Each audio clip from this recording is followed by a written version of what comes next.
We are being told to stop eating meat, ration our food, turn the heat down, and drive electric cars in order to save the earth. But is the ruling class truly concerned with the future of our planet, or is the climate change narrative a last-ditch attempt to save imperialism? According to politicians and their pet scientists, life will only get worse for humans on Earth. There is no future as we know it, and we must do everything possible to stop a looming climate change catastrophe. But can we trust the official narrative? As described in the first part of this series, capitalists have subverted science to serve their interests.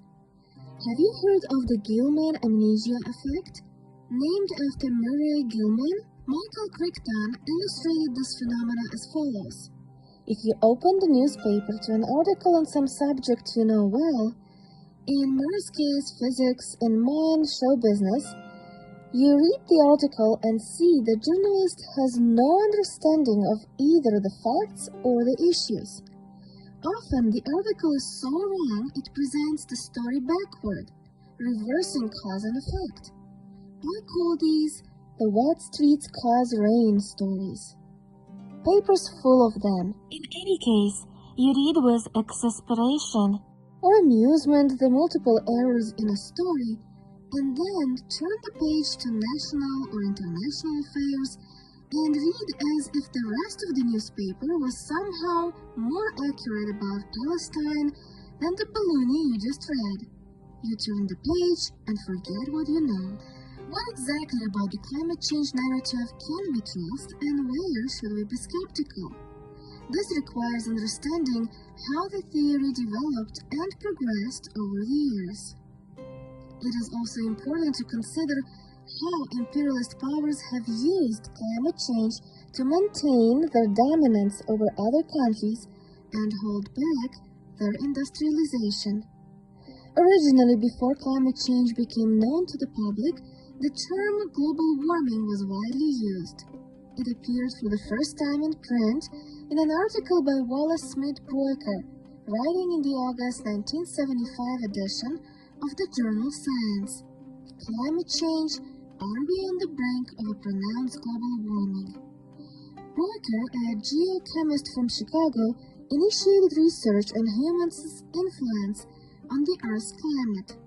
He is credited with having introduced the phrase global warming into the scientific lexicon in the 1970s. Broecker was interested in how the oceans absorb carbon dioxide from the air and how this process might affect climate. Little was known then about atmospheric carbon dioxide. However, by the early 1970s, some scientists suggested that higher CO2 levels could be correlated with periods of warming. The geochemist became convinced that humans were changing the climate by increasing the levels of CO2 in the Earth's atmosphere. At the time, the world was experiencing a cooling cycle, which Broecker believed would be temporary, about 40 years, after which we would begin to see the effects of global warming. Years later, it emerged that Broecker had misinterpreted some of his research data, but this didn't deter the scientific community from building on his original claim. One of the first large-scale reports on the subject was published in 1979 by the U.S. National Academy of Sciences, with a prediction that CO2 levels in the atmosphere would double by 2030.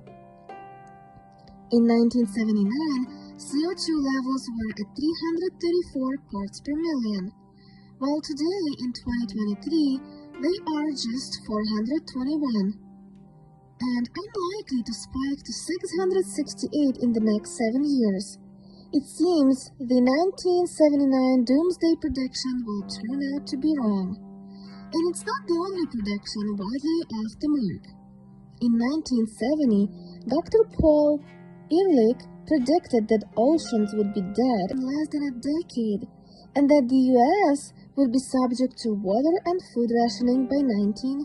1989, the Associated Press published an article that featured an interview with then director of the New York office of the UN Environment Program, solemnly reporting that a senior UN environmental official says entire nations could be wiped off the face of the earth by rising sea levels if the global warming trend is not reversed by the year 2000.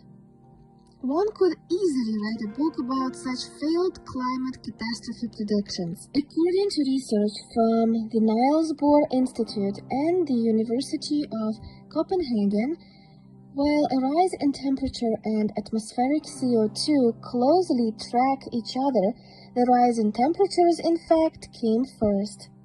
Our analysis of ice cores from the ice sheet in Antarctica shows that the concentration of CO2 in the atmosphere follows the rise in Atlantic temperatures very closely and is staggered by a few hundred years at most, reported Sune Olander Erasmussen, an associate professor and coordinator of the Center for Ice and Climate at Niels Bohr Institute, University of Copenhagen.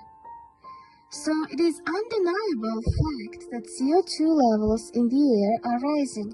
What is striking, however, is that even after this finding that a rise in temperatures precedes rising CO2 levels, the scientific community still broadly holds CO2 culpable of global warming. In essence, that wet streets cause rain. How about the greenhouse effect and the ability of carbon dioxide to absorb heat? If an object has a property of warming up and cooling off, does this mean when I warm a pot of water on a gas stove, the water causes this heat? Greenhouse gases like water vapor and CO2 absorb the energy produced by Earth. The gases emit half of this energy back to Earth and release the other half to outer space, trapping some of this heat in the atmosphere. This trapping of heat is what we call the greenhouse effect. Thanks to the greenhouse effect created by these trace gases, the average temperature of the Earth is around 15 degrees Celsius or 59 degrees Fahrenheit, allowing for the existence of life. Without greenhouse gases, our planet's average surface temperature would hover around 0 degrees Fahrenheit. But are temperatures on the rise? First, one must understand how average global temperatures are calculated. GIS, RSS, UAH, and GHCN are little more than jumble of letters to most people. But these are the institutions responsible for collecting data and calculating the global average temperature. When the data doesn't match across these institutions, it is adjusted to what is believed to be the right one.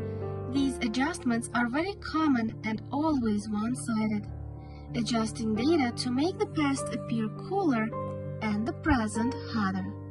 Returning to greenhouse gases, one may be tempted to think that CO2 makes up most of our atmosphere and that if we don't reverse its high level, we are all doomed.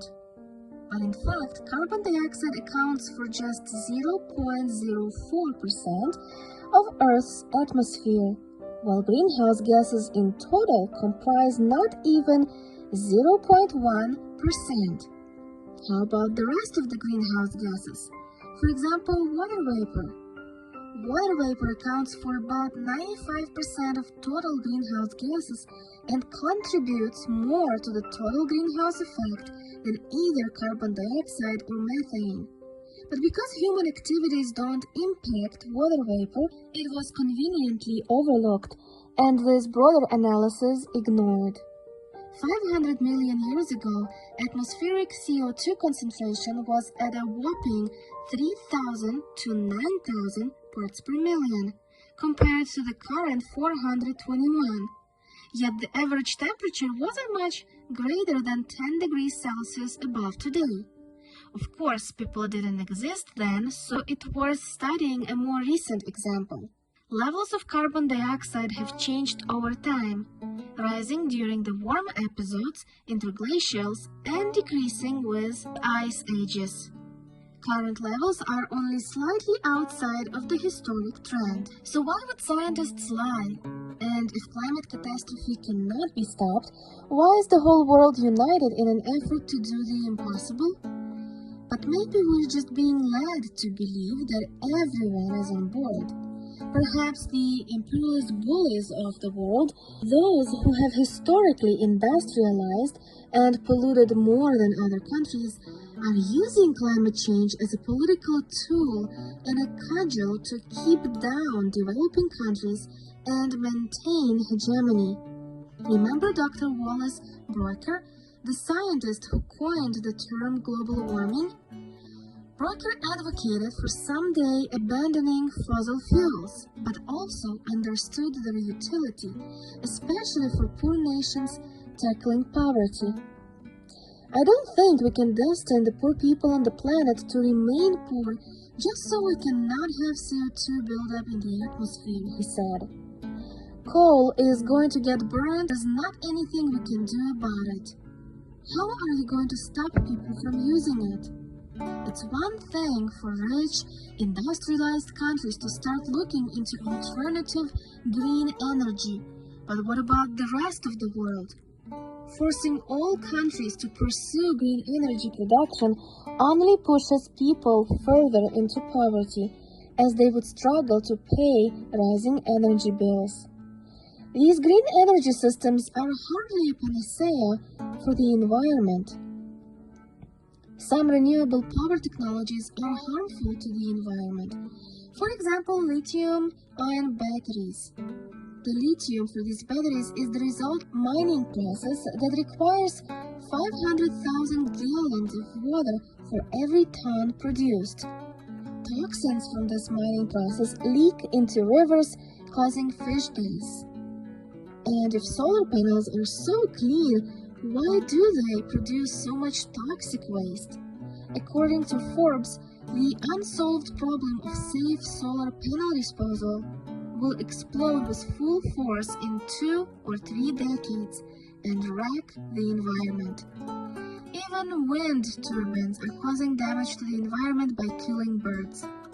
So-called green energy is a little more than a grift and has nothing to do with averting some looming climate catastrophe.